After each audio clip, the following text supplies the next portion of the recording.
मैं आपसे एक सुझाव मांग रहा हूँ बताओ। कि हमारा पार्टनर जो है वो अपना धैर्य बहुत जल्दी खो देता है और बात बात पर गुस्सा करता है। उसको ये नहीं समझ में आता कि मैं क्या बात कहाँ पर किसके सामने कैसे कर रहा हूँ। कौन है तो पार्टनर वो आपका? अरे पार्टनर मतलब मेरी वाइफ। वाइफ क्यों? अब उन्हीं के साथ ज़्यादा प्रॉब्लम है सभी को, हमारे घर पत्नी? में पूरे परिवार वो को। आपकी वाइफ है कि पत्नी है? अरे दोनों एक ही बात है। अरे नहीं, एक बात नहीं। अच्छा खैर, आप ज्ञानी हैं, आपको मालूम होगा, हमारी समझ से एक ही बात है। वाइफ मतलब वो होती है, बीवी मतलब वो होती है जिसको आप भगा के लाते हैं। अच्छा। और पत्नी, धर्म पत्नी मतलब हो, इस पत्नी के आगे जुड़ा है धर्म शब्द। क्या तो जुड़ा है? धर्म पत्नी ही है हाँ, वो। जबकि वाइफ के आगे नहीं जुड़ता धर्म वाइफ, बीवी के आगे नहीं जुड़ता धर्म बीवी, है ये ना? ज्ञान आपसे मिसेस प्राप्त के हुआ। आगे नहीं जुड़ता धर्म मिसेस, जबकि पत्नी के आगे जुड़ता है धर्म, क्योंकि धर्म के अनुसार हमने उसका वर्ण किया है, इसलिए वो हमारी धर्म पत्नी है। जी हाँ। अब ये जो सत्य है। आपकी पत्नी, आपने शादी ब्याह धर्म से किया कि नहीं? धर्म से किया है, तो फिर 7 वो फेरों आपकी से। धर्म पत्नी है, फिर वो ठीक आपकी है। बीवी। यदि भगा के लाए होते आप तो बीवी होती। अच्छा ठीक है, तो धर्म पत्नी है, वो संतुष्ट नहीं होती हैं। कहाँ है वो? यहीं पर बैठी हुई हैं। बात कराओ। मैया आप बात करो, आप बात करो। कैसी हैं आप? ठीक है। क्या नाम है आपका? शशि गुप्ता। शशि गुप्ता। ये आपके कौन हैं? पति है। पति। तो आप इनसे बात नहीं करती? करते हैं, वो मेरी कोई बात नहीं मानते हैं। नहीं मानते? नो। तो आप काहे नहीं मानते इनकी बात? अब बुढ़ापे में तो मान लो कुछ बात अभी है। तक मारते हैं हमको, बहू है दामाद है, मारते हैं। ये बताइए, हम समझदार हैं, हमारे बच्चे सब समझदार हैं, बेटियां दोनों हमारी, एक प्रोफेसर है और एक जो है तो बैंक में है। सब समझदार हैं, सब पूरे परिवार को समझते हैं, मगर ये नहीं समझती हैं तो आप कि इतने वो बड़े हमारा हैं। परिवार है। और ये इनकी नाजायज़ बातें कैसे कोई मान ले? जायज़ बात तो हम मानते ही हैं, लेकिन अब ये कहें माँ है, माँ के मुंह पर तो बच्चे नहीं कह पाते हैं, लेकिन पीठ पीछे तो समझते हैं। मैं आपकी बात से सहमत हूँ, अभी मैं मैया को समझाऊंगा, पर मुझे आप आज ये वचन दे दो कि नारी पर तो हाथ नहीं ही उठाना चाहिए।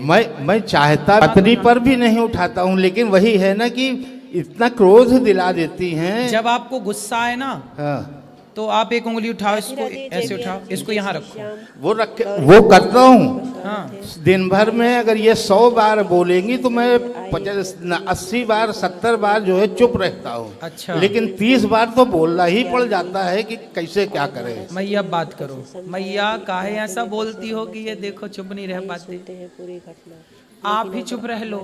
आपसे क्या बताए, अब आप गुरु हैं, नहीं बता सकते हैं। फिर भी आप ना बोला करो। देखो आप लोगों की इतनी उम्र हो गई, आप सुनते हैं पूरी घटना। लड़कपन आपका बीत गया, जवानी आपकी बीत गई, अब आपका बुढ़ापा है।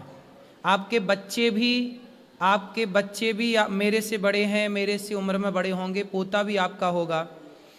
अब आप इतने बड़े हैं, समझदार हैं, इसलिए मैया आप एक मंत्र मेरा याद कर लो। किसी भी परिस्थिति में अब आप हर कुछ भी हो, आप ये समझो कि जो है सब ठीक है, भगवान का नाम बोलो, आप कुछ भी मत बोलो। मैं तो यही करती हूँ, कुछ भी मत बोलो। मैं आप ही दिन भर कथा सुनती हूँ, आप ही उसमें रहती हूँ। अब कुछ भी नहीं बोलोगी आप। हाँ। जब आप कुछ भी नहीं बोलोगी तो इन्हें गुस्सा नहीं आएगा, जब इन्हें गुस्सा नहीं आएगा तो ये आप पर हाथ नहीं उठाएंगे। अरे कोई बात गुरुजी नहीं मानते, कोई बात हैं? कोई बात नहीं मानते। नहीं मानते? कोई बात नहीं तो मानते। कोई बात नहीं, ये तभी नहीं, मैं नहीं बोलती हूँ। ये नहीं मानते ना तो मत मानने दो। बहू का पक्ष लेंगे, बेटियों का पक्ष लेंगे, बस हम ही को मारे पीटेंगे, ये गलत बात है ना। माँ सही ही होती है, माँ गलत नहीं होती। माँ कैसे गलत हो जाएगी? ऐसा कौन सा ये काम करती है? माँ तो सही होती है, लेकिन माँ का व्यवहार, जैसे आपके यहाँ पर इतनी माएँ आती हैं, तो कभी आपने माँ से ये नहीं पूछा कि आपने ऐसा व्यवहार क्यों किया जो आपको लड़कों ने निकाल दिया?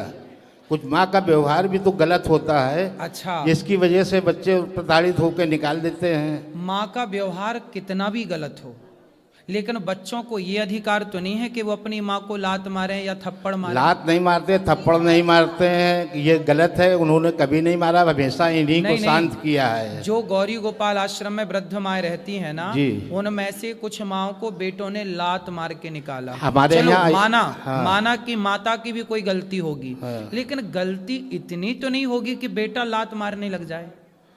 लात नहीं मारता है, नहीं, ये गलत। मैं इनकी बात नहीं कर रहा हूँ, हाँ, मैंने तो केवल एक उदाहरण दिया जी, कि कितनी भी गलती हो, हाँ, कितनी भी गलती हो माँ की, आप बाप हो ना जी, आप कितनी भी गलती करो, लेकिन बेटे का ये अधिकार नहीं है कि वो आपके गाल पे थप्पड़ मारे। अरे तो कुछ समय पहले तक बच्चों को इन्होंने ऐसा भड़का रखा था कि वो हम पर हाथ उठाने तक को तैयार थे, लेकिन अब वो समझदार हो गए। वो समझ गए कि पिताजी हमारे सही हैं, माताजी गलत हैं, इसलिए वो हमारा साथ देते हैं। ये उम्र ना, ये उम्र यहाँ ध्यान लगाने की नहीं है जहाँ आप मन लगा रहे हैं कि इन्होंने भड़काया, कि बेटे ने भड़काया। ये सब गलत फहमी आपने घुसा रखी है दिमाग में, ये केवल गलत फहमी है। इसीलिए तो आपसे सुझाव मांगा कि मैं क्या करूं। हाँ, अब हम जो बता रहे हैं वो करोगे जी। आप पत्नी से और पुत्र से दोनों से मन हटाओ और अपना मन केवल भगवान के चरणों में लगाओ। अपना भला चाहते हैं तो, लेकिन जिम्मेदारी जो कुछ होती अब है, कोई जिम्मेदारी नहीं है। बच्चे तो संभाल रहे हैं ना, आपकी क्या जिम्मेदारी। आप आज मर जाओ तो आपके बिना कोई काम रुकेगा आपके घर का? पहले ये बताओ। काम तो कोई नहीं रुकेगा, लेकिन एक पिता जब तक जिंदा होता है वो अपने बच्चों के प्रति जिम्मेदारी तो महसूस करता है। गृहस्थाश्रम कितने साल का है ये बताओ? गृहस्थाश्रम तो 30 साल का है। 4 आश्रम होते हैं, ब्रह्मचर्य, गृहस्थ, वानप्रस्थ, सन्यास। हाँ। आपका गृहस्थाश्रम होता है तब तक का जब तक बेटी का विवाह नहीं हुआ, जब तक बेटे का विवाह नहीं हुआ तब तक आपका गृहस्थाश्रम था। अब गृहस्थाश्रम, बेटी का ब्याह कर दिया, बेटे का ब्याह कर दिया, दोनों सफल हैं, संपन्न हैं। अब बेटा बेटी परिवार से मन हटाओ, ईश्वर में मन लगाओ, यही जीवन का सत्य है, वरना इसी दलदल में पड़े पड़े मर जाओ। इसीलिए तो ये सुझाव मांगा है कि अब बेटे अलग रहते हैं, बेटी अलग रहती है, हम दोनों लड़के अलग रहने लगे हैं। अब उसके बाद भी ये हमसे लड़ाई करती रहती है। अभी भी आते समय भी 2 मिनट के लिए मैं एटीएम तक क्या गया कि इन्होंने पारा इनका हाई हो गया। भाई आपने बताया नहीं, उन्हें लगा कि आपने कहा आप बाहर आओ, हम 2 सेकंड में आते हैं। सुनो, तो पेशेंट तो रखना चाहिए, 2 मिनट कहीं गए हैं, बात ठीक है, लेकिन अब हम कह रहे हैं कि आप अपना मन भगवान में लगाओ। वो और तो लगा ही है। पत्नी गुस्सा करती है, उससे देखो सारी जिंदगी आप ही गुस्सा किए ना, अब थोड़ा उन्हें भी गुस्सा कर लेने दो। आप उन्हें मार सकते हो, वो गुस्सा भी नहीं कर सकती आप पे। हम तो ये बताओ भाई, चाहते तराजू का हम तो ये चाहते कि प्रेम से कोई भी बात बोलो, प्रेम से बोलो, क्रोध से मत बोलो। तो मैया प्रेम से, मैया ये देखो सुन लो, थोड़ा और सुन लो बात कराओ। अच्छा ये कैसे खुश होंगे ये बताओ? वो कभी नहीं होंगे, बहू से खुश रहते हैं। हाँ। उन्हें घर से बाहर भी निकाल दिया तो मिलने जाते हैं, हमसे कोई बात नहीं करता है। घर से बाहर किसको निकाल दिया? हमको। क्यों? कुछ भी नहीं है। चलो देखो ये घर देखो मैया, मैं आपको बताऊं, बेटी बहू कैसी है, बेटा कैसा है, ठीक है, बेटा बहू तो अपनी जगह ठीक है, सुखी हैं और वो सुखी रहें। मैं भी कहती ठीक है वो, लेकिन आप ना ऐसा करो कि आप इन पर गुस्सा ना किया करो बस। पंडित जी बिल्कुल नहीं करते हैं। अभी हम होटल से उतरे तो ये चले गए, मैं इधर उधर ढूंढने, मैंने कहा कहाँ गए थे? आपको बता के जाना चाहिए कि मैं जा रही हूँ। अब मैं अनजान के इधर उधर ढूंढ, तो आपने बताना चाहिए, बात भी तो सही है ना। हर समय आप बिना बात के गुस्सा कर रहे हैं। एक तो बता के नहीं गए, ऐसे ही घर में करते, चोरी चोरी कहीं भी आएंगे, बताएंगे नहीं ना। बता दो भैया, बता दिया करिए, क्या घट जाएगा? और खुद ही बुराई कर रहे मैं। अच्छा ये बताओ, गुलाब किसके बीच में रहता है? कांटों के। फिर भी महकता है कि नहीं? महकता है। हाँ, तो आप कांटों के बीच में रह के थोड़ा महक लो, जो बची जिंदगी है जी लो बिंदास। अरे तो वो तो कर ही रहे हैं, वो तो गई बहुत थोड़ी रही, अब आनंद से रहो, अब क्या लड़ना झगड़ना। वो तो करना ही है, लेकिन वही बताया ना कि एक बर्दाश्त की एक सीमा होती है। जब सीमा पार हो जाती है तब आदमी अपने आप को खत्म करने की ही सोचता है। खत्म, अब इस उम्र में मरना जाना, आत्महत्या ना करना, बड़ा पाप लगेगा, भूत प्रेत और बन जाओगे। क्या करे फिर अब आदमी नहीं, भूत जब बनना है इतना- आपको? इतना दुखी होने पर तो यही आदमी सोचता कि चलो भूत बन के ही सही रहेगा। और अरे क्या है। नहीं नहीं, भूत बनोगे मैया को फिर परेशान करोगे। तो तब समझ में आएगा ना। तो अभी आप नहीं भूत बन समझ के में आएगा, परेशान करना तब समझ चाहते में हो। आएगा। हैं? तब समझ में आएगा, अभी समझ में नहीं आता मतलब है। आप मतलब भूत बन के भी मैया को परेशान करोगे? हैं? क्या करेंगे। ये प्लानिंग है। करती हो? और किससे करेंगे?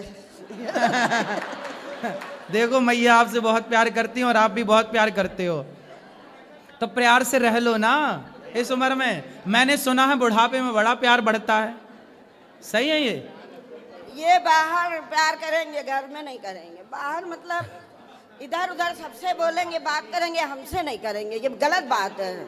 वो ये कह रही हैं मैया कि आप बाहर तो सबसे प्यार से बात करते हो, हमसे प्यार से बात नहीं करते। सबको बांटो, हमको डांटो। यही तो हमें गलत लगता है। हाँ, ये तो इनकी समझ की बात है, अब हम क्या कह सकते हैं।